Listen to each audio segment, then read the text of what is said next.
We often hear about AI innovation, but rarely what's possible to build with the technology in a business setting.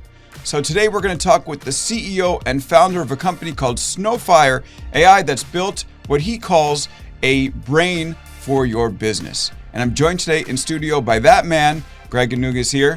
Greg, great to see you. Welcome to the channel. Alex, thank you for having me today. Thank you for being here, and I should note that this video is being sponsored by Snowfire AI, so appreciate you being here, Greg. And let's talk a little bit about what brought you to generative AI in the beginning, because you spent 20 years in cybersecurity before you decided to make your move into the AI field. For me, it was a career in data, career in cybersecurity, and a real passion for utilizing data in business to make incredibly smart decisions to run the business. What opportunity did you see? Like, why now? What's the opportunity? I was working at Rackspace, 300,000 customers, and just the amount of information about each customer that needed to be harnessed into a pattern, a set of understandable behaviors, anomalies that stood out. That's a lot of customer data. And so early on, I think the programming when I was at Rackspace was to look at how can we harness that data in a meaningful way. But it's the scale that really was the challenge there. And then I went to Deepwatch, and scale was still a challenge, but it wasn't customer data this time. It was information flow from all of the systems in cybersecurity. And my patent that we built, I'm a co-patent co-author on, and we really built Deepwatch on this patent. It was really interesting how looking at all of the cybersecurity data that's out there and scoring that to determine enterprise maturity. So looking at data sets, and that's just the layer of cyber. And so combined with Rackspace and customer information, and then Deepwatch and systems information, I started to see a real need for a system that could do, in total, the analysis of that kind of scale. Scale on the information and data side, and scale on the information and customer side. That really is a genesis piece for me. So I've got a chance to take a look at your software, and we're going to talk about what it does for a business and how it allows them to make deeper decisions about their operations and basically their broader business completely. But you said that when you worked in cyber, you saw CEOs using data to make decisions. So what type of decisions would you see them make? Some of the best executives on the planet are highly intuitive, and their gut and their feeling, the intuition, the instinct is a part of their general experience that they bring to the table to make really smart decisions. And some of the best executives on the planet are highly intuitive, and their gut and their feeling, the intuition, the instinct is a part of their general experience that they bring to the table to make really smart decisions.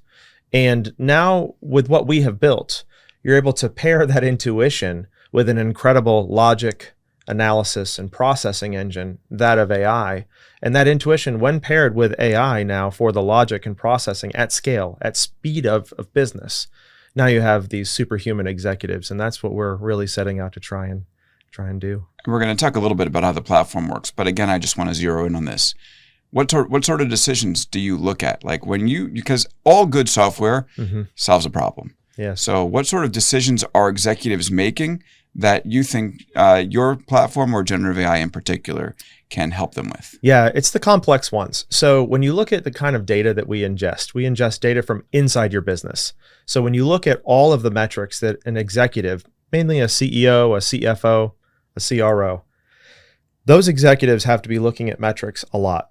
So we surface those in real time, and we allow that executive to harness that data and to use AI to contextualize that data in a meaningful way that they can use to make a decision on the business. Are we going left or are we going right? What do we have to fix? And we call that heat mapping. And so the AI does that automatically. So you load data, it performs all the calculations in less than 24 hours, gives you all the metrics, and then we score that for heat, and then we basically give you what's called a signal. And that signal is a contextualized set of data to take an action from. So this could be a financial decision, a personnel decision, it could be a business decision, a strategy decision. All of these things can be done inside of our system. But here's the kicker.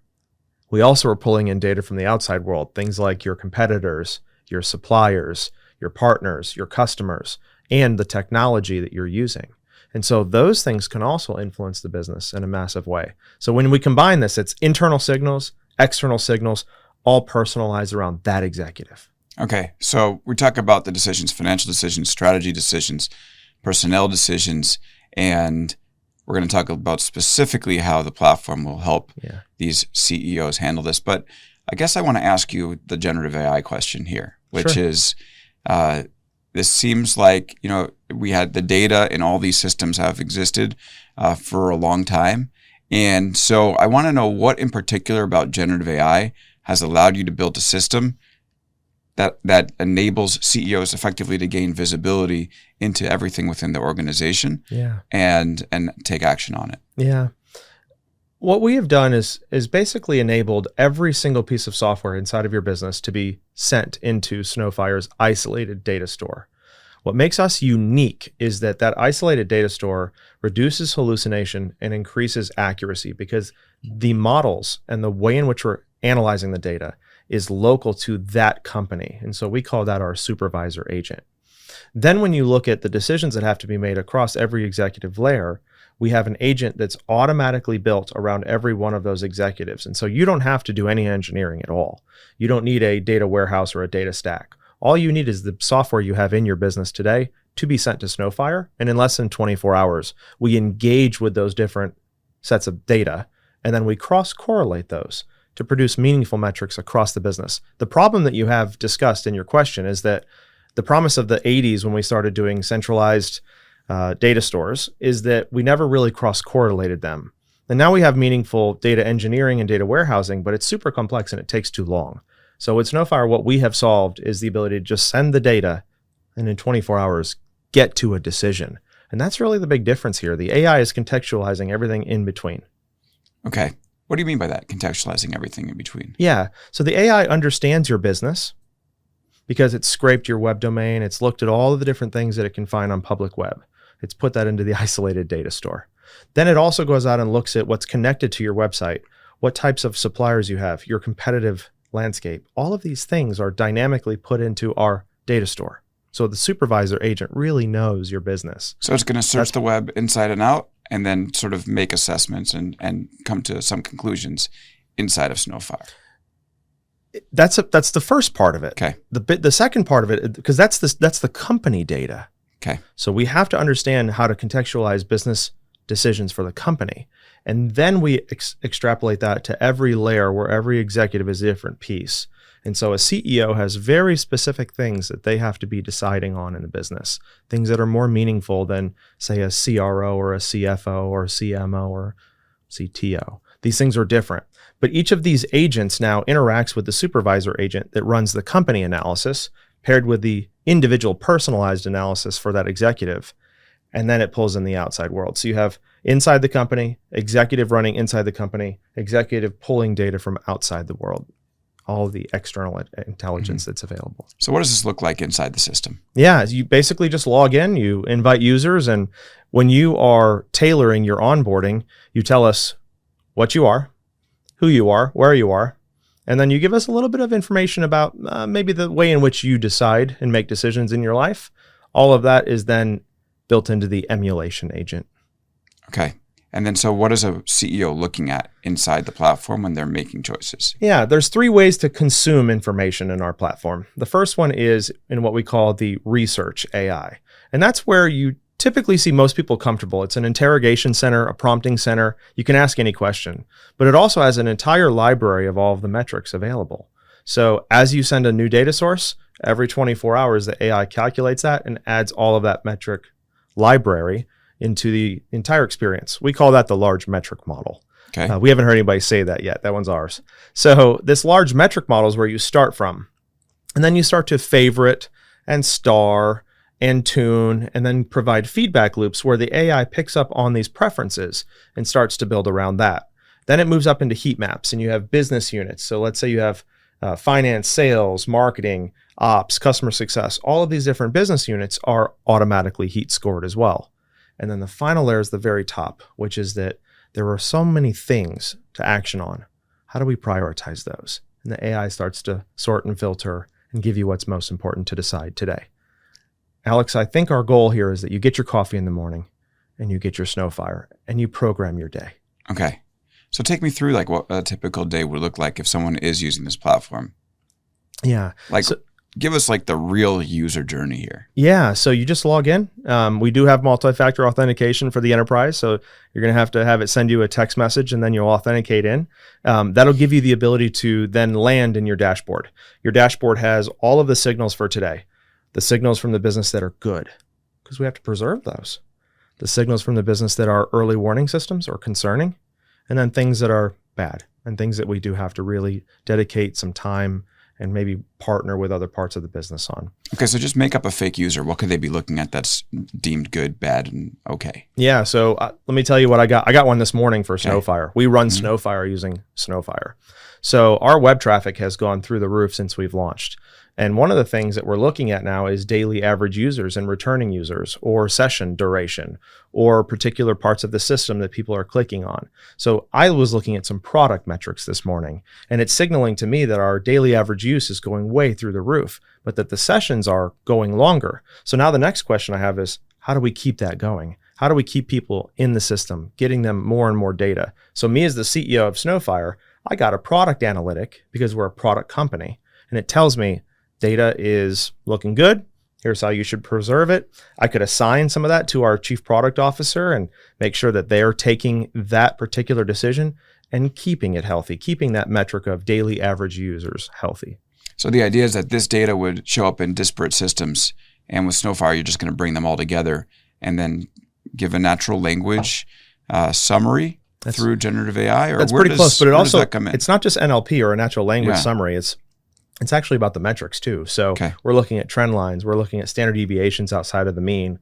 We're automatically doing all of this scoring to tell you the health of something the minute that it happens. Okay. So this isn't like afterthought decision intelligence. This is day-to-day, real-time decision intelligence. And so then talk a little bit about how somebody would react if there was bad data. Yeah. Bad data or bad insights? Data that says something is bad is going on. Yeah, gotcha. Okay, because there's two conversations that's here. True. That's Let's true. do that one as well. Yeah. When something is wrong, let's say that there is maybe a financial signal from the business. Maybe we're behind on invoices, or because that's one of the examples, one of the things that our customers use right now today. CFOs are looking at, days outstanding for invoices, and or CROs are looking at maybe the month over month is down. Maybe the calendar year over, month over month calendar year is down. Some of these metrics will appear immediately, which show you things that you really need to be looking at. So if I'm the CFO, invoices are outstanding, I got to pull that money in. We've got to figure out a way to do that. And it's telling me that we've got an issue here. And you can go through and interrogate the entire business layer, find out which ones are late, and figure out how to make a recommendation to fix that. You can assign that to officers inside the business or other folks underneath you in your team. Okay. So let's say it's CRO, because this is where it gets really interesting. Let's say you have forecast drift, and there's CRO is saying, here's the forecast for this quarter, but Snowfire is saying something a little different. What's the delta? How do you figure out what you're going to be able to pull in if you lose maybe your top deal for the quarter? What other things are available for you to pull in, and what can you focus on? Can you take the win rate from an existing rep and figure out how to pull that forward? All of these types of scenarios, these simulations are pretty hard to do. We do them like that. Okay. And it's interesting because you're talking about the way that Snowfire operates, and I'm hearing, okay, it's going to bring in data from Google's Analytics, maybe, data from your finance system, data from your CRM, and then give some actionable insights for whether it's the CEO or also officers underneath them, right? Yes. So is there something about bringing the whole operation in that gives you an advantage? Because I'm thinking about all right, let's say you're the CRO. Well, why am I now in Snowfire and not in Salesforce? Yeah. Okay. So first and foremost, every single customer that has come to us so far has given us their sales data, and 90% of them are Salesforce. And they're very frustrated with the intelligence that they get out of that system. It does happen to be the system of record. It does happen to be a very meaningful input device in the business. But to be able to surface information from that siloed data source has been hard for them. They would like to forego that altogether and to combine it with Google Analytics, all your social network data, all of your overall website traffic analytic data, maybe GA4, combined with like HubSpot, combined with your intent data. That's the intelligence that the CROs that are partnering with us want to see, that the CEOs are investing in that entire stack of growth They want to see that harnessed. Those are the minds that are coming to us. Interesting. So you're using some generative AI in there, right? Some Gen AI models. So can the models then make observations, like, for instance, across groups? Could it tell the CEO, for example, something like, we see your web traffic is down and also pipeline is down. Yes. And then, or we see your web traffic is way up in the Midwest. And, oh, by the way, your seller in the Midwest is now your top seller. So whatever you were doing to increase, maybe that ad campaign you did to increase traffic in the Midwest, maybe spread that across the whole country. There are ripple effects to every piece of data in the business. And Snowfire is the first system I've ever seen that tries to create the corollary between a particular metric and another metric that will be affected by it. They may be coming from different systems. So if we are making an investment in some kind of, this is one that just came up to me because I'm trying to solve this myself today. We do a lot of like keyword search now. We're trying to figure out, does the world want to talk about, generative AI, generative BI, business intelligence for the modern age, like all of these keywords, right? So if we were to make a change in our keyword structures, that would mean that the overall leads that are coming from that keyword, from that paid search, are going to change downstream. And therefore, HubSpot's going to be seeing less leads. And then therefore, Salesforce is going to be seeing less opportunity for our salespeople. And then it's down for the quarter. These are streams of conscious flow through the business that we are harnessing now. I used to work in sales and marketing, so I'm very familiar with the sales blames marketing and marketing blames sales dynamic. But I am a CRO. I want to know why the quarter is down so that I can have a really good reason for explaining to the board when I have to sit in front of them why we didn't hit the numbers this quarter. Right. And so with a system that like sort of encompasses all data, you can actually get answers from that versus kind of sitting on Marketo and sitting on Salesforce and saying, this is the absolute truth. You're saying answers. We're giving signals. Right.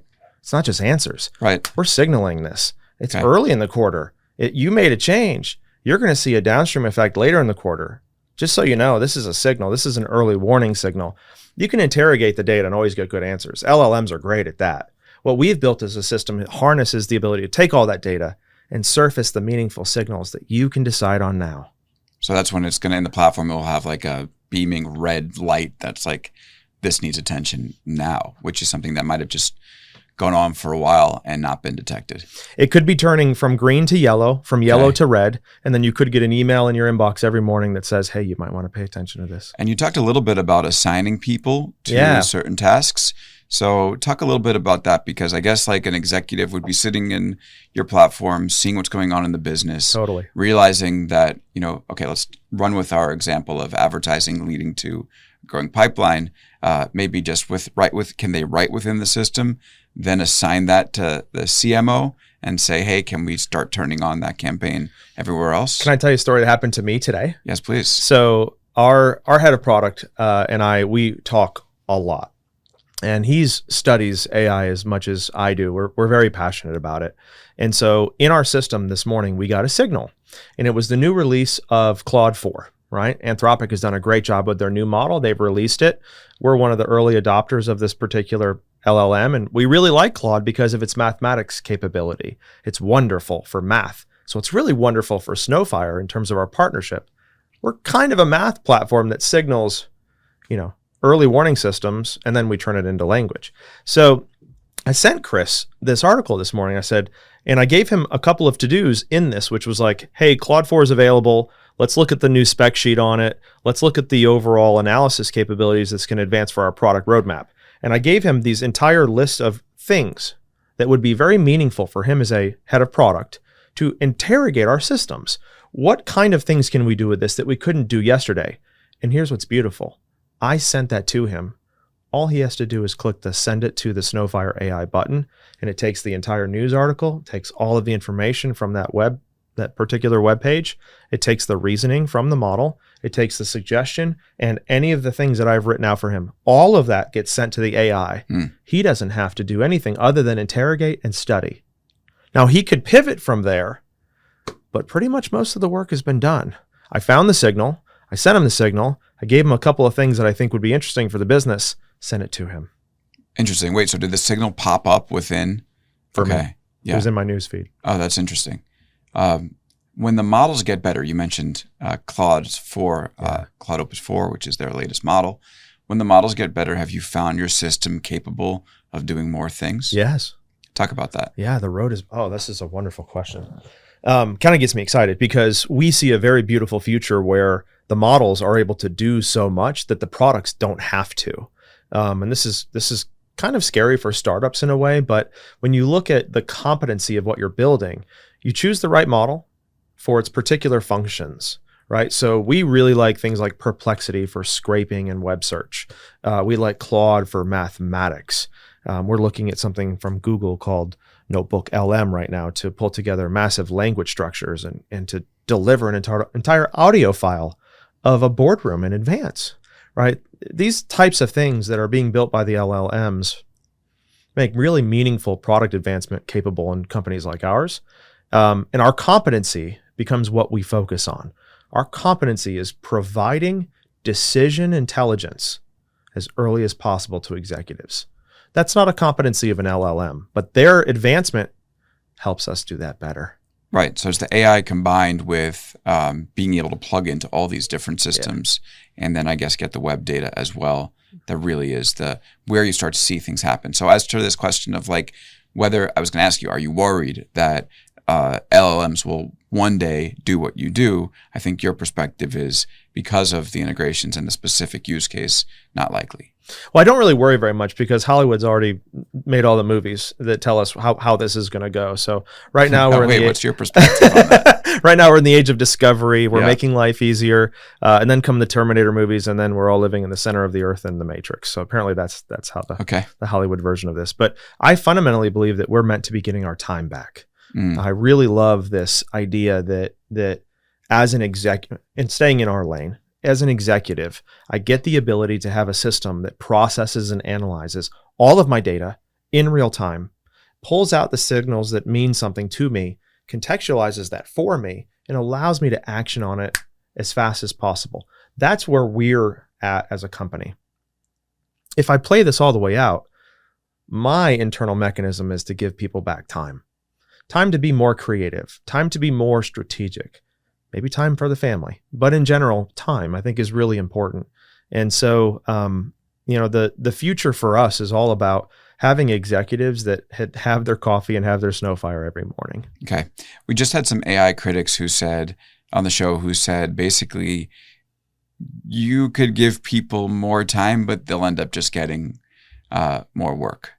So what do you think about that? I think that's there's probably a lot of truth to that. Okay. I think human beings are wrought with distraction.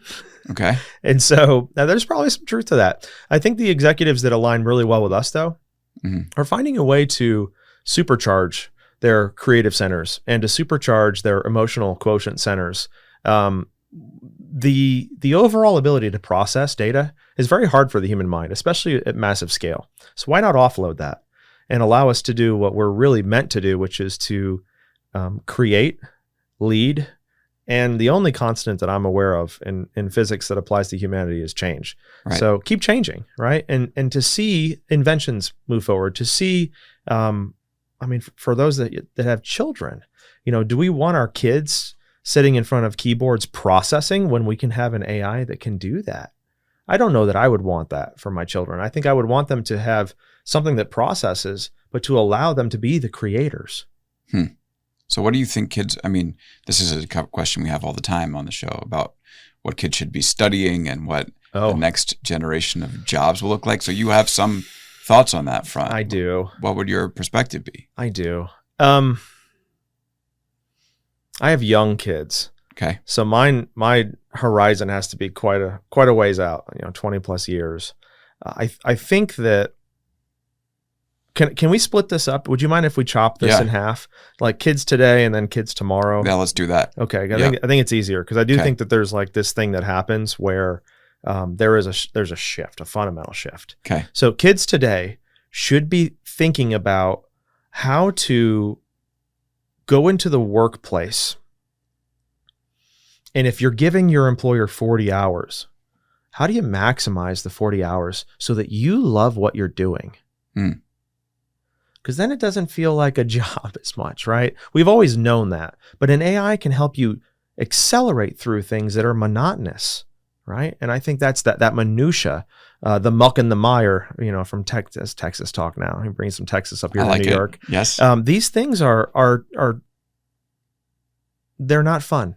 And so if we can create fun from our work, that's where we should be as human beings. That's where that's where life is lived. Now, we all want to work. Well, like as human beings, we used to till the field, like hunters, gatherers, whatever the historical framework you want to talk from. We all have that. But here's the thing. As this advances more and more and more, what I think is going to be really tough for the young generation is going to be a question of like, why would I ever do that? Okay.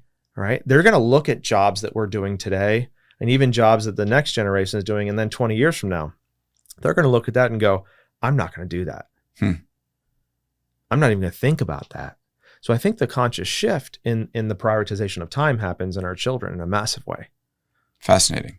So it's sort of, and wait, then the longer time horizon? Yeah. That is the longer time horizon. I think that the kids in the longer time horizon just say, nope, they don't even give their mind to it. So then what do they do? I think they do what's fun. Okay. I think they're all about the fun. I hope so. I hope so too. But this is also pre-Terminator movies. That's true. So you think we're going to get to Terminator style stuff? Oh man. Yeah. You do? I do. Okay. I hope not. Warfare is permanent. Okay. And, humanity is a war-torn species. True. I think that we invent incredibly dangerous things. And I do think that those incredibly dangerous things will keep it interesting for quite a while. Yeah. Well, anyway, I used to not be afraid of these AIs, and now more and more I'm like, oh, there's some fear here. So by the way, what do you think about a CEO's job? Because it does change the CEO's job as well. I think they're the biggest benefactors in this new age. Yeah. Being a CEO is, it's exhausting. Mm-hmm. You wake up every morning and your best part of you is trying to solve a problem. The best CEOs that I know, they don't go to work and they're like, oh, I'm going to build this today, or I'm going to dream this up today. No, the best CEOs that I know that are running the best companies, they just fix problems. And so what I think is going to be cool about what we're doing is, and maybe this is a little selfishness talking here, is I want to have something tell me what problems I should be focusing on every morning. Okay. But is it just fix problems? Like, don't the best CEOs also set vision? That's a part of it. Yeah. But if you know where the problems live, the vision becomes a lot more clear. That's true. Okay. So basically what you think in the future with generative AI is that CEOs will effectively, I guess a lot of time they spend now sort of mining for issues and in meetings and through presentations, and maybe AI can just kind of cut that down. Way worse than that. So tell me more about it. It's way worse than let's that. Hear. I have to prepare for a board meeting every quarter, guaranteed every quarter. And I have what was promised last quarter plus what I've learned throughout the entire quarter of the business that the board does not yet know about, that needs to be narrated. So I'm going to go ahead and I'm going to send an email off to 10 different people to activate on 10 different things that will take about 2 weeks. And I'll be waiting I'll be waiting to get the answers from them from different data sets. Every one of those 10 people that I asked something from, they're all working from different data. They're all working from a different perspective in the business, maybe a different business unit in the business. So now that data comes back to me and I've got maybe 2 or 3 days before the board meeting to prepare all of this. And I've got to unify this symphony of sound that doesn't match. That's a tough job. That's just one part of the job. Mm-hmm. What about the fact that the data, let's get back all the way down in the data layer. All of those people are pulling from different pieces of data. Someone mined out of Salesforce, someone mined out of HubSpot, someone mined out of NetSuite, someone into ServiceNow. All of these silos that we have in the business have different answers. So I have to then go to my board and shift the narrative a bit so that these things match up when they don't really need to. Why would you do that anymore if you knew that you could send it all to one system that harmonizes and unifies this data into story, into compelling action, and into matching narrative? Yeah. The old way seems antiquated in that sense. It's lost. Yeah. Mm-hmm. And it's painful. I think this reflects a lot of changes we're going to see just across the economy. I do. I think we have to. I think it's too beautiful of a vision and too available in this time to close our eyes and be, you know, to wave it goodbye. I think we're all like, you know, like the light, we're all going toward it. And I think this one is going to make our lives easier, especially of executives. I mean, think about what I usually see in boardrooms. You've got a CEO who's trying to convey a narrative to the board, and you've got a CFO and a CRO. CFO is always being asked for more and more money, and the CRO also is being asked for more and more money. Yep. Yeah, right. So these three personas, I think, are the ones that are going to be most alleviated of pain with systems like ours. Okay. I want to ask you a couple more questions before we wrap.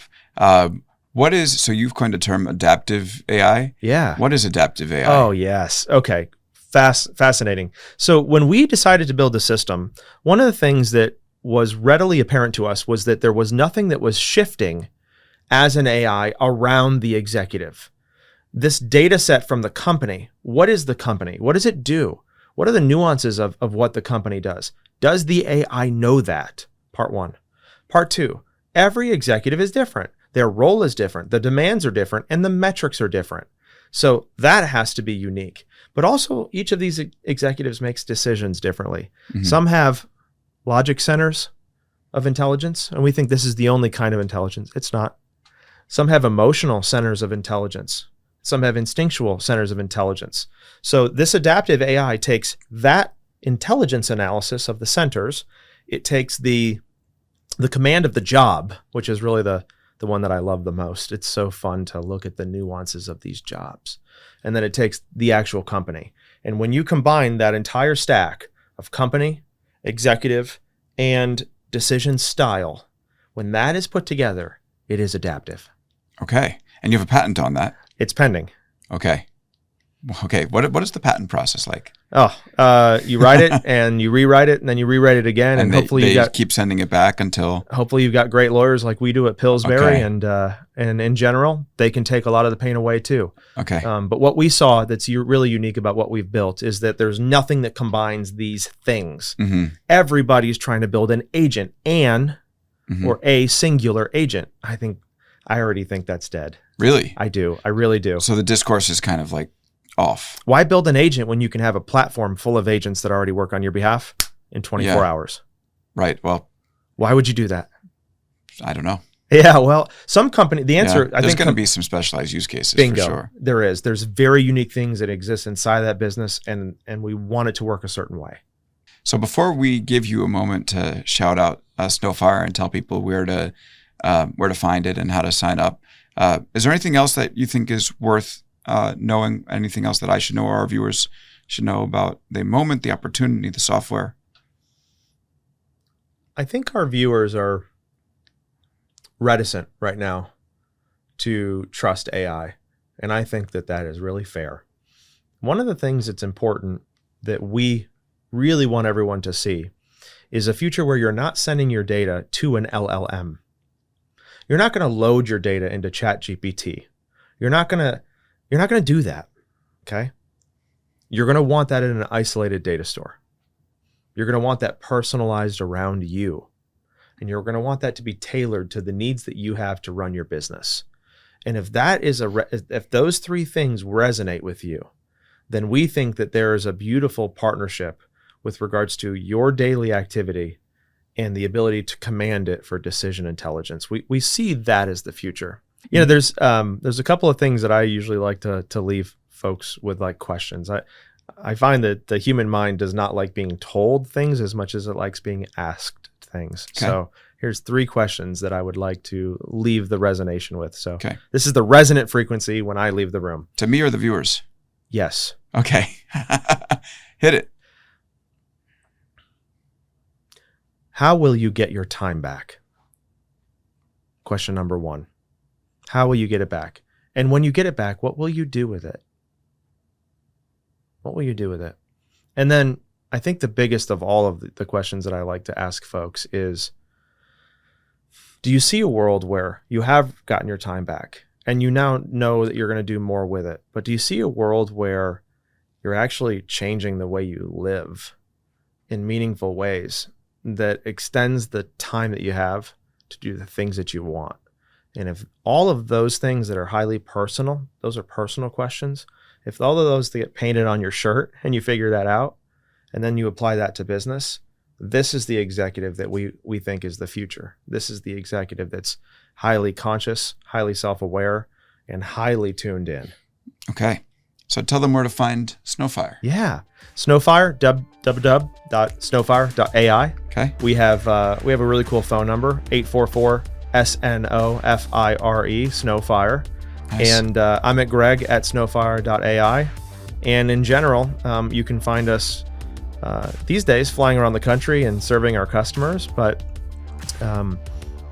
you may not need to find us as much as you might need to find our free trial. Okay. It's a 14-day free trial. Come in and get stood up and flow your data systems in. We can give you nearly 1,000 data sources and let you try this cross-correlation for yourself.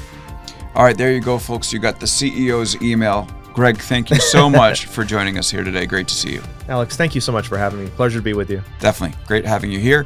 Thank you, everybody, for watching, and we'll see you next time here on the channel.